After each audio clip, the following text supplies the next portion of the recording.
Let's see. Yes, I think we can go. All right. So today it's very nice to see, well, I don't really see you, but to see that there are quite some participants interested in this topic. And we started these conversations, I think, a year ago or so. We tried to find a topic that is of interest to all sorts of people from our community. So lecturers and support staff and many other people. And well, of course, since we're living now in this strange period and we also have to adapt our education, I thought it might be interesting to hear your thoughts and share other people's thoughts about hybrid education. So when we start in a moment, let's first define what we mean by this, because of course you can think about of many things, but let's have a definition. So first we'll have a definition, then we will talk together. I would also like to point out that there are quite some experts also in the audience. So we have an educational advisor, we have people from the studio who are, of course, experts in all the possibilities, and the designer of educational spaces, which is also a factor in this, and of course lecturers and you. So we're very, well, I'm looking forward to this conversation. So here's the definition. So what we're really talking about is teaching or providing education to students that are on the same time in the same space that you are in as a teacher, and who are at a distance participating in your teaching. Okay? All right. So maybe it's a good idea to start with a small polling to start the discussion. So we'll have a question. I don't know if you can see the form. There it's coming. So I already have a little experience with hybrid education, the way we just defined it. And yes, and you liked it, or yes, I didn't like it. And no, I didn't have an experience, but I would like to. And no, I hope I don't need to.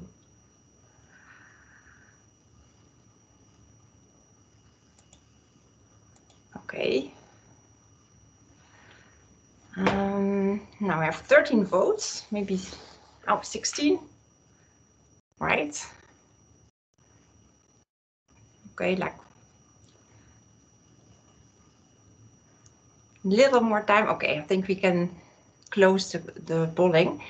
And I don't know if you can see the results, but most of the people that answered, 62% says no, don't have experience, but I would like to. And then there's 30% almost who said yes, and I really liked it. And then the rest, there's also people who don't really hope they never don't. And also people who didn't like it at all. So I think it might be interesting to first start maybe with the majority. What do you expect? So what do people expect from this way of teaching? Is anybody willing to say so? Somebody who did not experience it and would like to. Anyone? I don't know if you can see the chat, or would you like to say something? Anyone who did this vote? We're all shy. In fact, I also voted for this. There is some people in the answering in the chat. I think it offers so much more flexibility in teaching. Okay. Yes.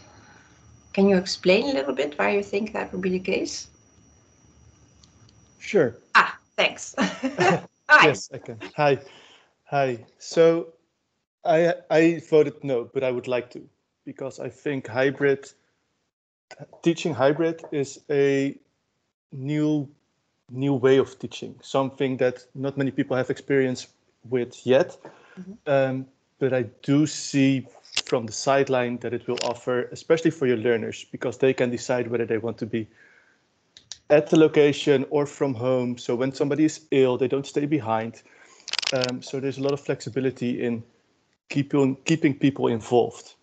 It also challenges you to think about new ways of offering your materials.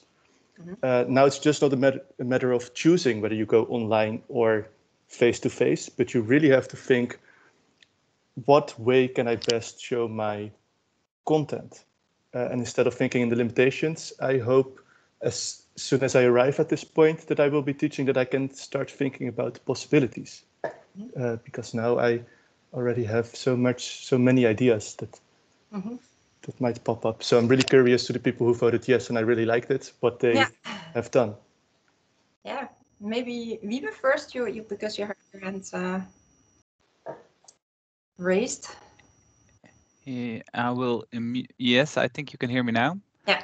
I think it also offers a bit more flexibility, especially maybe also if students are not living in the Netherlands, or maybe they have to stay home for other reasons. But I do think, well, I think we also have experienced that we are in a room and that one or two people called in via a laptop and the sound quality was bad. So I think that's very important, that if you want really have a hybrid learning, you should also have the equipment to do that. Because if you cannot hear it as a teacher or as a student, it will have an inferior learning experience. And I also think that as a teacher, you should really also think about how do you want to teach. So how do you make sure that you pay attention to the people in the room, but also at home? But I think you can think of different activities, or maybe group people in the room with people from home. So there are possibilities, but I think it's not that easy at just turning on a camera and just start teaching. You really need to think about it.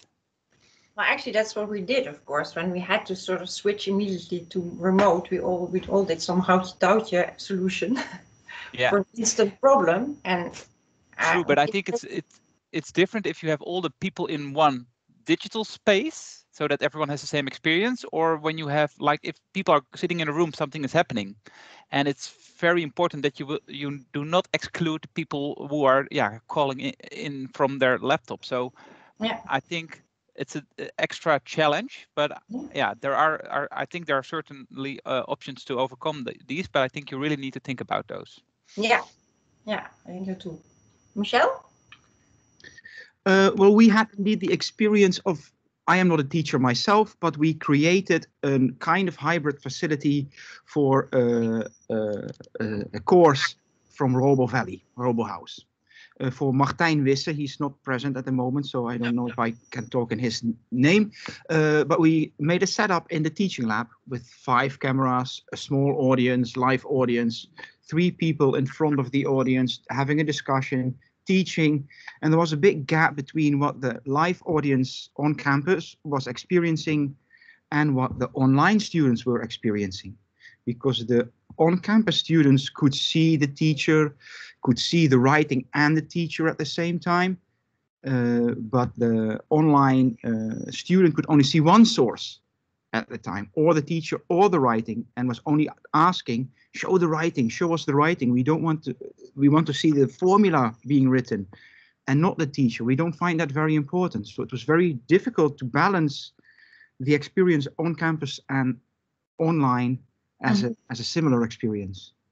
And that's interesting, because that also sounds like a technical problem, right? So I'm immediately very much excited. I think there should be a solution for this. Could be. Roel Smit, you have also your hand raised. Yeah, I completely agree with Michelle. So in my experience, indeed, you have to take care of the technical things, which also means microphones, for instance. So when I applied hybrid education in my classroom, I also installed some 360 degrees microphones in the room, and I asked everybody with a laptop to remove their sounds, because then everybody gets the same sound. And these small things, these small details are vital for a good interaction. And then I found it very difficult, but I think I learned to keep the group dynamics parallel. So the thing is that the group in the room, it's very easy to focus your attention to them, to talk with them, to discuss with them, and to forget about the people that are not there. Yeah. But they actually need more time to process things. They have a lag.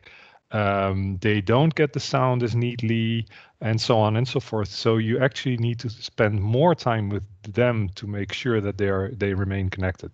And I think this was really a challenge.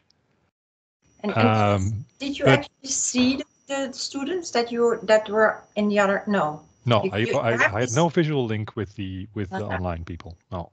Because I don't think we have such spaces, but in another university, I've seen walls with, faces. Of course, not 100, but we don't have things like that. So that might also be different, right? When you actually see faces.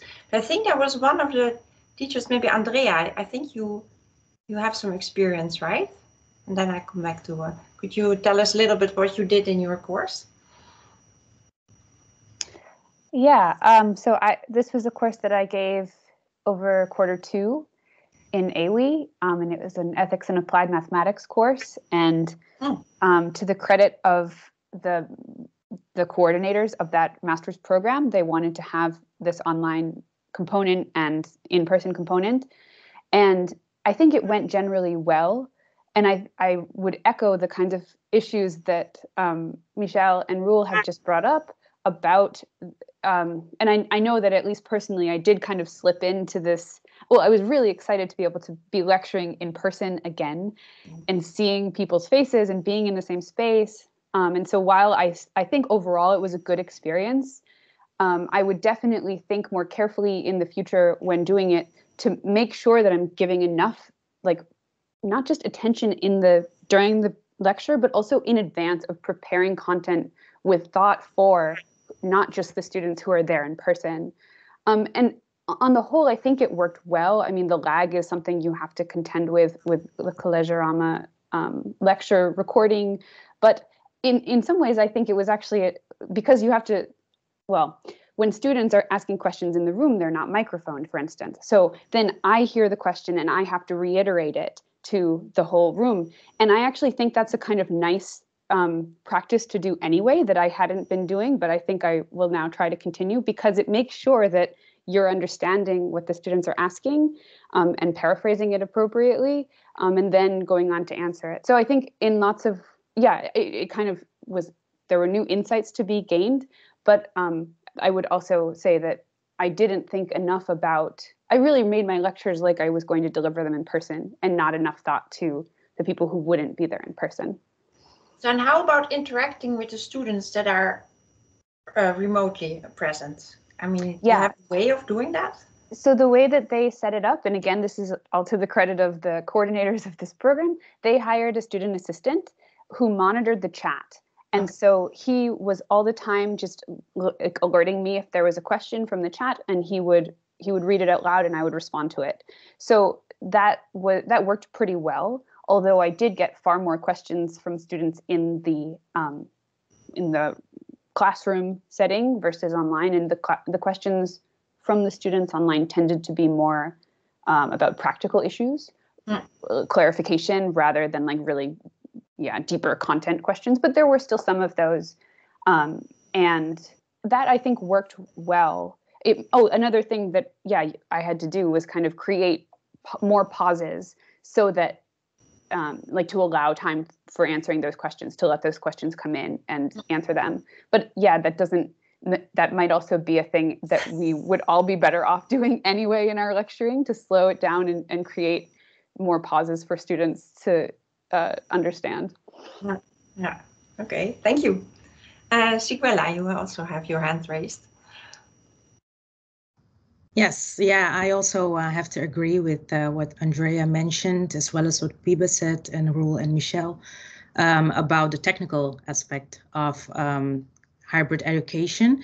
I work at the Faculty of Architecture, and I was a student assistant, but after I graduated, I was asked to really assist as a teaching assistant, specifically for assisting the teachers with hybrid education.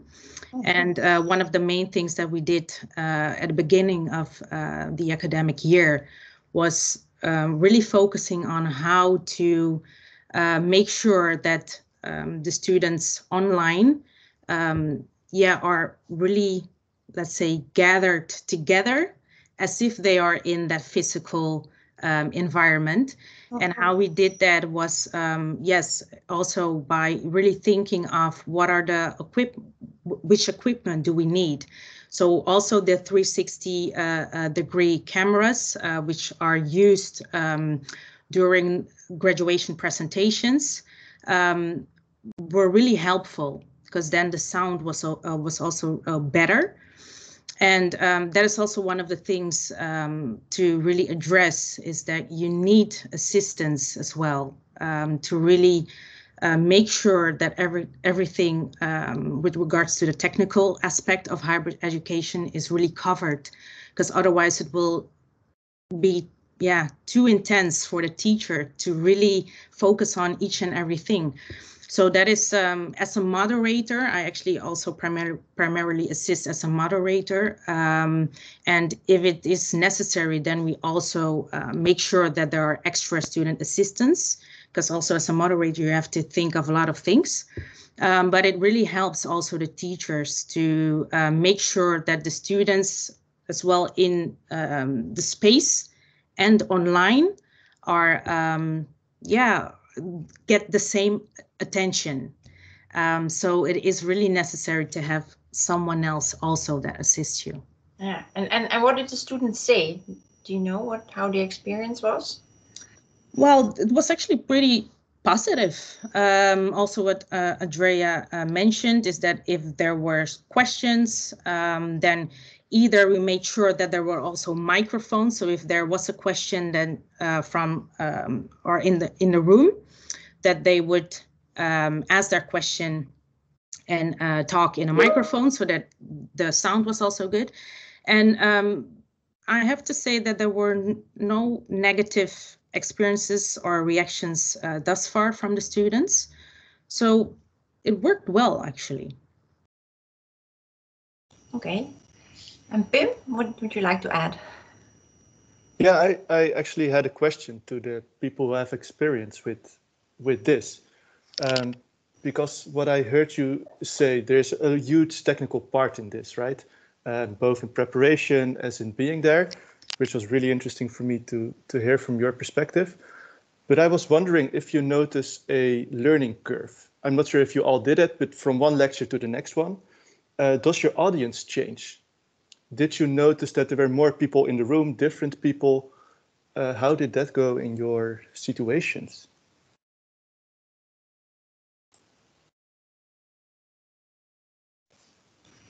Difficult question.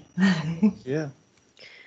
So did you have the same? Sorry, do you mean the students that they are getting used to, or do you mean the lecturers themselves being more experienced in giving these kind of lectures?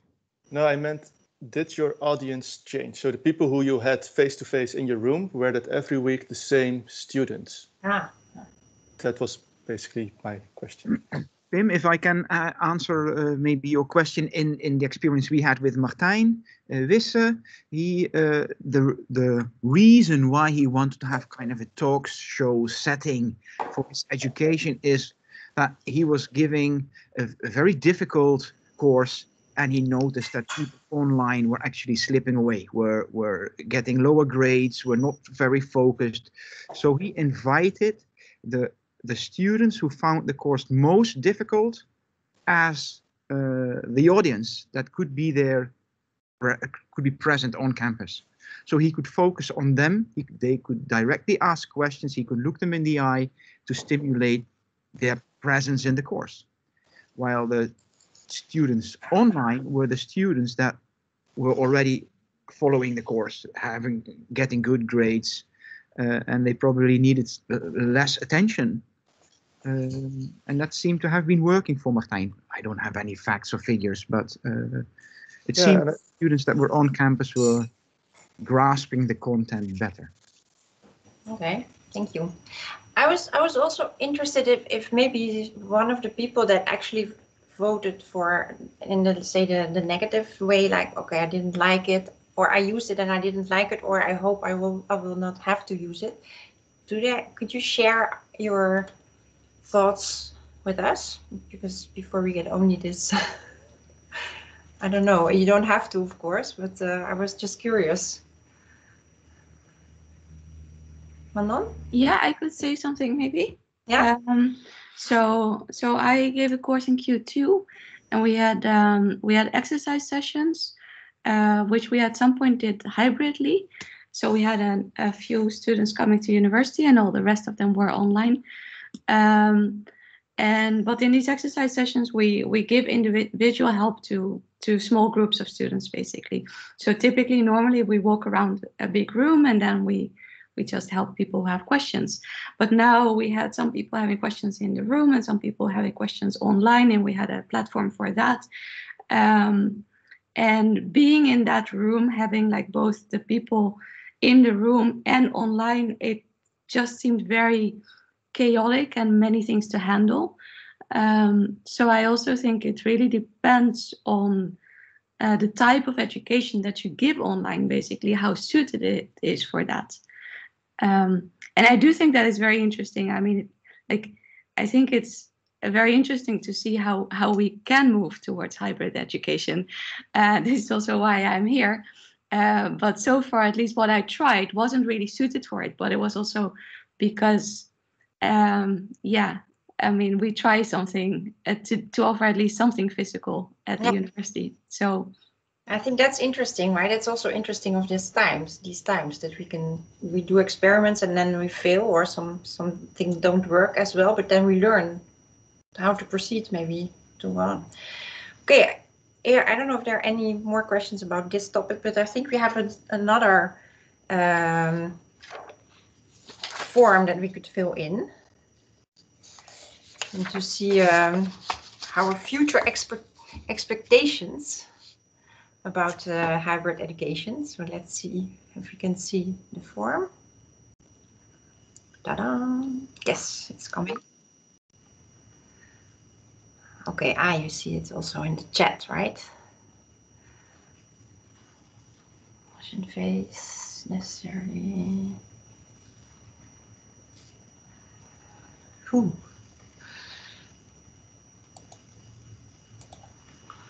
Okay. Need a little time to think, I guess.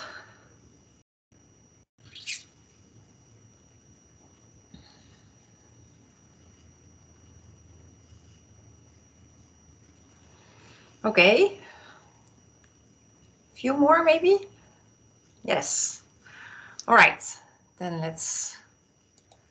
Okay, so we have. I have to summarize the results. So nobody's saying that it will never take off. At least none of the people present here. And then most people think that it's necessary with the increasing amount of students and of limited space on campus.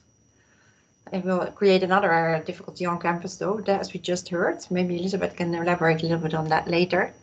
And then 34%, 8 people said it might be a way to handle the transition phase and going back to campus. Yes, and maybe all the different scenarios that people are thinking of. And then few people think also it's a great success. Okay, right. All right.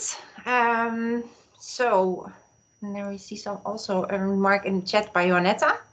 She's having a reply to Manon. Yes, about working. Okay, good suggestions, I think, to go on. So maybe since the most of the answers were about also increasing the amount of students and limited space on campus, maybe Elizabeth, do you have any thoughts for us to share on our spaces? Yeah, well, it's not a solution, this hybrid classroom. It's more like how I look to it from my job is when it is things you want to do in your way of teaching, that you want hybrid classroom, you have to develop good hybrid classroom where the technique is all right and we have a good support. So I think it shouldn't be the solution to limited space. It's more like that it had to have a certain gain for your education. Mm-hmm. Yeah. But maybe it is needed because we're growing and building new education spaces takes some time. So in the meanwhile, but it's not the gain we have in education spaces. It has to suit and has to have an advantage for your way of teaching. Yeah, maybe we've also seen now that flexibility is really important, right? So now you can build spaces that will give opportunity for a certain teaching, but then something happens and then we need other spaces. Yeah. So this might then also help a bit. Yeah. Okay, cool. What are your thoughts? Oh, you're still unmuted, I think, or back muted. Yeah. So, yeah. No. So I actually have a question related to this because I responded that it's going to help us in the transition, right? Because that's actually what we're with the physics department we're planning on now. We're planning on using the hybrid structure, and because it's only a limited amount of limited number of students that can be present in the room, so the hybrid solution, well, could facilitate us in the meantime. But as a teacher, I feel limited in my, and I don't know the English term, onderwijskundige wendbaarheid. So if I'm teaching and I notice that the group is losing interest or energy, I want to change the way that I'm teaching. I want to change to a problem, or I want to some example, but I want to change the setting. Mm-hmm. And changing the setting online and in the room at the same time in parallel. So my question is, does somebody have help there? Can help or an idea how to manage this? Yeah. Who? Good question.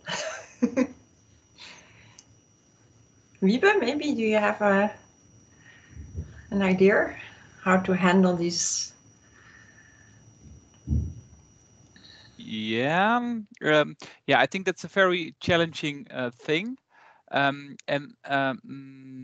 I don't have a concrete solution, but I think it's important to really know the tooling and also practice a lot with it, so that you're very confident on using the tooling, and also know, okay, if I have any problems, maybe I can do this, and maybe also think up front what can go wrong, and then also try to find a solution.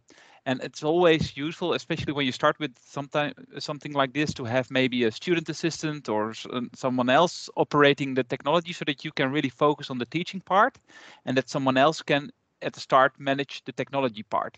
And then when you're more comfortable teaching, then maybe you can also look into the technological issues. I hope this answers your questions a bit. Yeah, I was also thinking that it's also asking more from the students, because we want them then to communicate to us, like, yeah, please do something or help me, or I'm falling asleep. Yeah, so also using the students' input and also explaining to the students we're doing something new and I need your help to make this a success. Mm-hmm. And indeed, what someone else said before, take more time just also for the organization part. So take explicit some time to also after each section for questions. Make sure that you pause so that students can also think about it. Don't forget to also include coffee breaks. So I think with hybrid education, but also online education, the structure needs to be more explicit and more clear, especially if the students are in two spaces, the physical space and the online space. Okay, Gita, maybe you have a remark that you talked also to some other lecturers. Yes, what I was thinking about is, like, there's a lot of, well, it's asking a lot from the lecturer, but I also heard of ways to involve the students more, like a buddy system for those who are present on campus and those who are actually online, so that you give the students a role in that connection as well. And I also heard of practices where you like have something at hand to set your group on campus at work. So it's just a practical assignment, and you can fully then adjust your attention towards the online group. So it's also to think of like it can all happen simultaneously, but within the lecture you can also build in time for either spending it on the campus one while the at home people are working out something, and switch that around so that you can actually put like your 100% attention to a certain group. But I don't have experience myself. Or maybe also link the on face-to-face students with the online students, so that there's also they're not two separate groups. Yeah. But I think that's an important remark. Also include the students in your education in this. Yeah. Okay, there's a question to Google from someone from the audience, from Michelle. When in front of students, you can notice that focus is getting less. How do you notice that with online students? Yeah, good question. Very good question. We were absolutely missing out on that, I think. Yes, this is the thing which is really, really difficult to grasp. And I hear this same problem rising in all the discussions that I have with colleagues. So yeah, Michelle, good point. I don't know. I mean, what I do know is that people that have regular polls with their students centered around the same subject. So not every individual poll being completely disconnected to the other, but having like along the main theme of the lecture, having 3 polls and using them consecutively and make the students realize that you're actually testing the same subject continuously. That helps you to, in the end, be able to check that you that you maintain the contact with the entire group. But that's not the same as on any given moment realize that you're actually losing them. You know, that's a different thing. So yeah, this is difficult. This is really difficult. I don't have an answer, I'm afraid. I didn't expect an answer, but thank you. It's very interesting. Yes, Pim, actually, if I may add something to this, Pim, who is also present in the audience, made a remark to me a few days ago about people standing on stage in a theater. They cannot see everybody in the audience, but the whole audience has the feeling that they are talking to you as a person. So how can we incorporate acting or theatrical elements maybe in our education that can do the same thing? Yeah, that's probably, and television probably is also happening there, or the radio. Yeah, that's also a good point. I was wondering maybe another question, but now we have some people who have experience with this hybrid teaching. So how many possible spaces do we actually have at our university, or can we make suitable for this kind of teaching? I mean, do we have to first build a whole many things, or can we adapt our halls to this? I think perhaps just make use of the already available spaces you have, not necessarily build new ones, but try to increase maybe the availability of the right equipment. Because at the Faculty of Architecture, we have plenty of rooms, and they could be transformed into a suitable hybrid space if the right equipment is there. So as of now, there is equipment for the graduation presentations, but if we would, let's say, increase that, then you could already, I think, have a lot of spaces for hybrid education. And Wiebe? Yeah, I was thinking the hybrid education, I think you should also think about what kind of education do you want in a hybrid form. So you can do, for example, a lecture in a hybrid form, but you can also do it in teams. But if you also want students to collaborate, it can also be done in a hybrid form. So also think about what kind of education you want to do in a hybrid form. And I think that also depends on what kind of equipment you need. Yeah, That's just a so remark. I was also thinking at the equipment of actually seeing some faces at least. So, which is not, I think, the case when you're in the normal lecture hall, right? No, because also in the Pulse building, we have a technology room where students, I think, can work together on tables where they can sit, and also people from outside can join that table.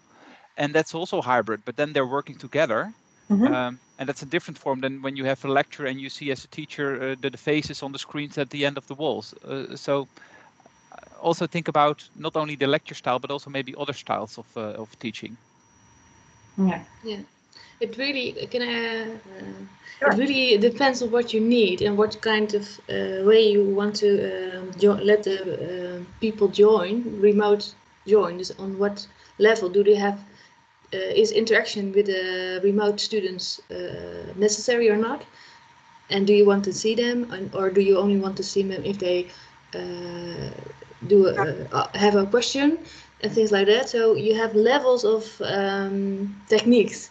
And if you want the high-end version, you have a wall of all people, and you see them on the right scale, the same scale as the people inside of the classroom. So the head is the same scale as students who is really there. And the other one is that you have more like avatars, and they pop up when they have questions. And the other version is you don't see the remote students and only have a chat. And so you have quite a difference in what you need and what you want and what is suitable and what we can arrange. Because the high-end version with all the heads is, you need a lot of techniques for that. And money, I guess, also. Yeah, it's not quite cheap, but and also think about for how big is the group then suitable? Is that you have for 300 or 500 or 600, or is it only suitable for a group of 50? So you have 25 in the classroom and 25 remote, or is it also suitable that you have 25 in the room and 300 remote? Is there a difference or not? Do you want the equal part in remote or in physical, or it doesn't matter anymore? Yeah, that's also interesting. I was also wondering, so there are small groups now that we've tested it with these master courses, I guess? Or are there people who have more than say 100 people in the remote setting? Yeah, Sigbella says yes. More than 100 students in the remote setting. And then, so at one point we only had, when it was possible, only 4 to 5 teachers or people in the faculty, and then everyone was remotely connecting, and it was about 100 or even more actually. And it worked really good. You really had to think of the preparation beforehand.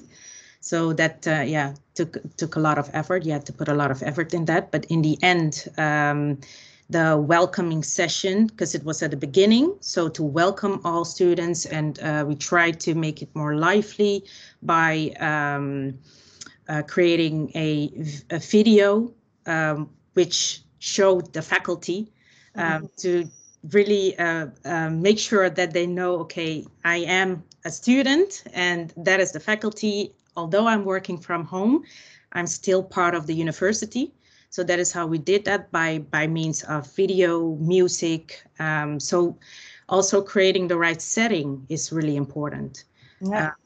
And that is something you really need to think of. Yeah. Okay. Roel, another question? Yeah, no, I wanted to remark actually. I wanted to say that Rob Mudde, our vice president of the TU Delft, is currently doing hybrid education. But because what he is doing is he's teaching in the lecture room. I believe it's lecture room A in the aula, but I'm not sure whether it's the A room. And there he's teaching mechanics and relativity. And he's using the camera of the Collegia Rama, which is in the center of the room, to stream it live to the other 250 first-year students. And he's inviting only the students that are allowed to come to university right now because of their special situation, which has been approved by the student counselor, because he needed to see some faces for his courses. So I think that these 4 rooms can be used in this way, which is, well, you know, related to the story of Elizabeth, very low-tech hybrid setting, but it works. And yeah, he's very happy with it. And the few students that are able to join his classes are extremely happy with this. Yeah. And the other ones, do they feel, I mean, are the ones in the rooms are the privileged students then, I guess? Yeah. Yes, but I'm sure it gives a big smile on the face of Rob, which makes everybody happy. Mm. Okay. Okay, are there any more remarks, or do we have time for one last question, maybe? Polling question on the same subject to keep you there. So it's about engagement with the students. I think we already touched upon it a little bit. Yeah, there it is.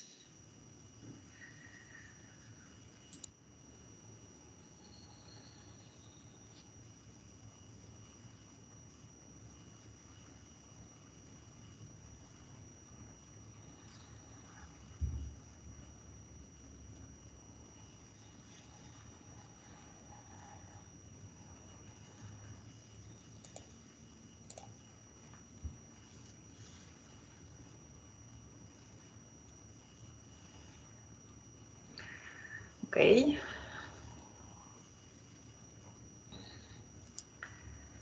I'm waiting for the other 3 to 6 people who responded previously. Okay, let's close the polling in 3, 2, 1. Nobody else? Okay. Okay, so most of you said yes. I do see enough possibilities to interact, to engage the students, but I do see a difference between on-campus and online students. And then, yes, I think it's possible for both groups. And then there's a person who doesn't see it work for the online students. And there's also other. So maybe, well, the difference between the on-campus and online students. Can somebody maybe, I mean, someone who answered this option B, what are you thinking maybe of something else even we've already discussed? Is there a difference in how they will experience it, or is it a difference of how you see possibility to interact, engage them? Anyone's? Or, yeah, Andrea? Yeah, for me, there were a couple aspects of this. So on the one hand, I think already by having giving students a choice where they can opt to come in to the classroom or stay at home, you're already selecting for students who really want to attend in person, who maybe not entirely, but tend to be highly engaged students who are going to ask a lot of questions. And I think that's great. I think it also increased the quality of education for everyone, for even the students at home, because you had a lot of really great questions being asked and a more kind of discussion taking place in the classroom. So I think that's great. On the other hand, and this is, well, I'm not sure like how much of it I want to take responsibility for, or just say, I never felt entirely comfortable. This is like going into next quarter as well. I recognize that students are exhausted and pushed so far that you don't want to give them more things to answer. You don't want to add more than you need to. And so while it would be really valuable for me to sort of give them a special email asking, how is online education serving you? Do you feel like your needs are being met?